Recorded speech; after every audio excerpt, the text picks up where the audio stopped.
Hello. So I think today is the day that I'm going to get down to the cam belt. So I have already jacked the car up and I've got it on axle stands and I've taken the wheel arch lining off. So, you know, just started preparing for me to get out there and start working on the car. So I've done a little bit off camera, but you know, I'm not going to be putting this whole process on camera because this is the first time I'm doing a job like this in a cam belt. And I need to learn, because if I'm going to do more of this in future, you know, I need to make sure I'm getting it right. I need to come back, check the videos, check my references, make sure I'm doing everything right, because timing is a very difficult job. So I need to make sure I'm getting it right. So, you know, this probably won't be the best. This isn't going to be a how-to. This is just going to be documenting my experiences, trying not to be a failure.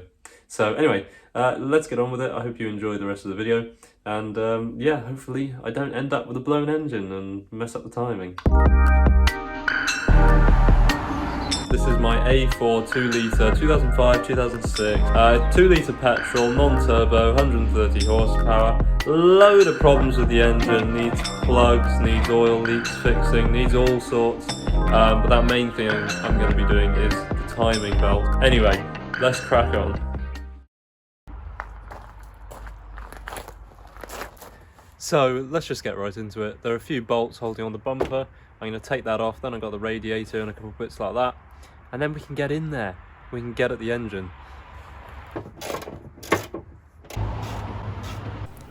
I actually found it far easier than expected to take the bumper off. It just popped out. But not without some unexpected surprises. Uh-oh.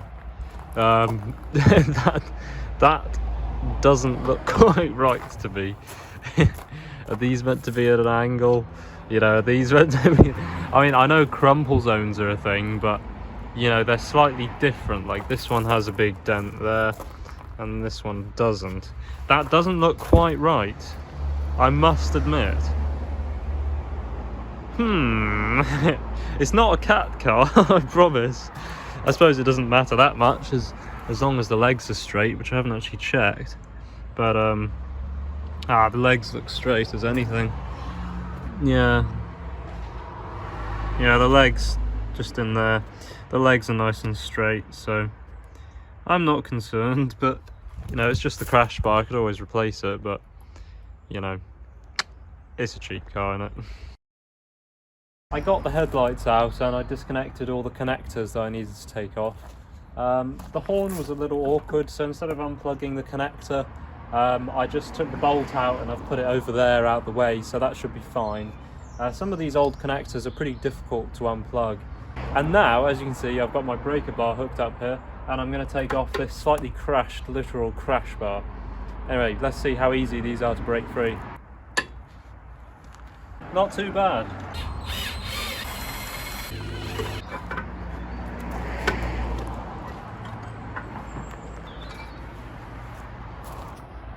Okay, so as you can see, I've made a little bit of progress. I've undone some more connectors, I've taken out some more bolts, I've sorted out the the bonnet release, so that's done.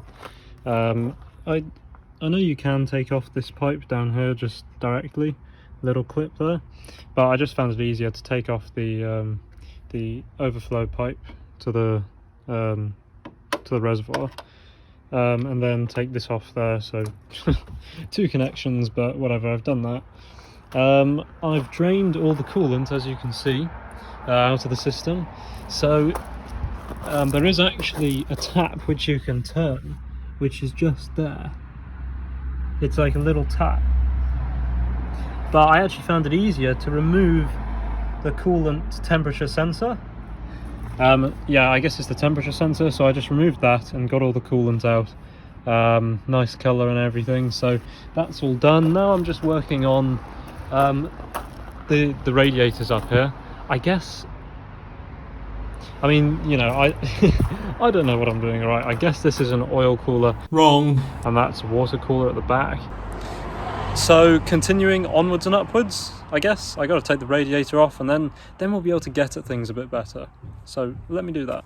Okay, so I've just taken this off, and I have discovered that it's not just a normal radiator. It's the aircon lines. I just took this off, and a bunch of aircon gas came out my face. I've learned my lesson anyway. That is part of the At least aircon now I know system. what an aircon line looks like.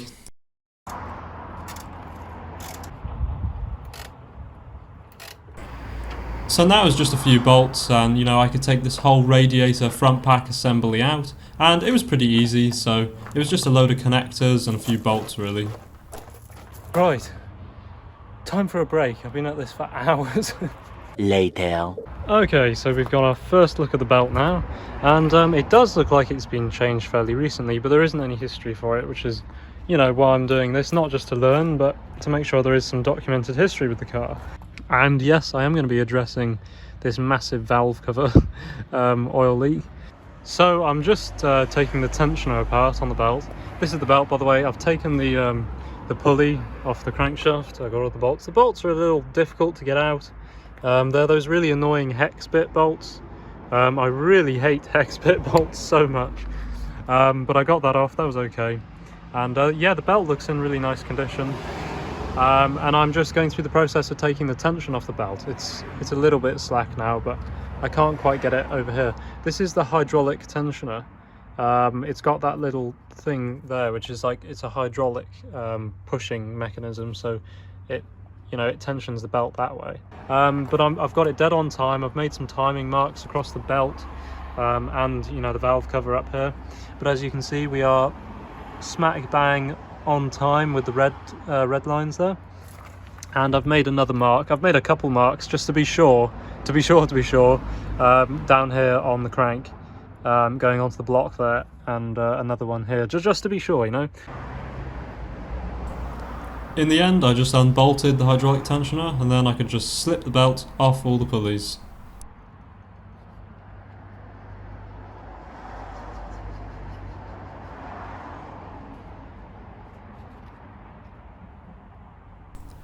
Why I'm not saying anything, I have no idea.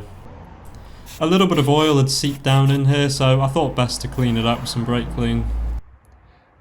Alright, so it is evening now. I've been off doing a bit of other work and I've had some fish and chips.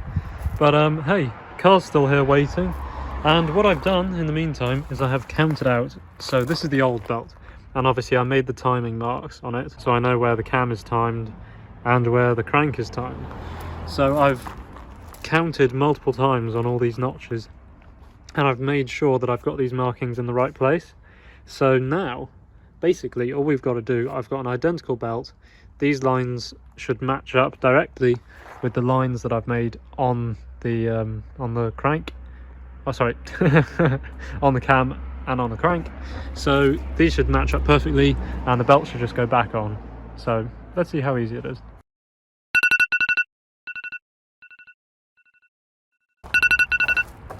Hello and good morning. So last night I managed to get this lovely new timing belt installed, and the new tensioner and the new water pump. I have torqued down the water pump, but I haven't torqued down the tensioner just yet. I need to make sure I get some thread locker on there too, because I forgot about that. But other than that, it's going really well, and I just need to torque it all up, get the crank pulley back on, get the covers back on, and then we're good.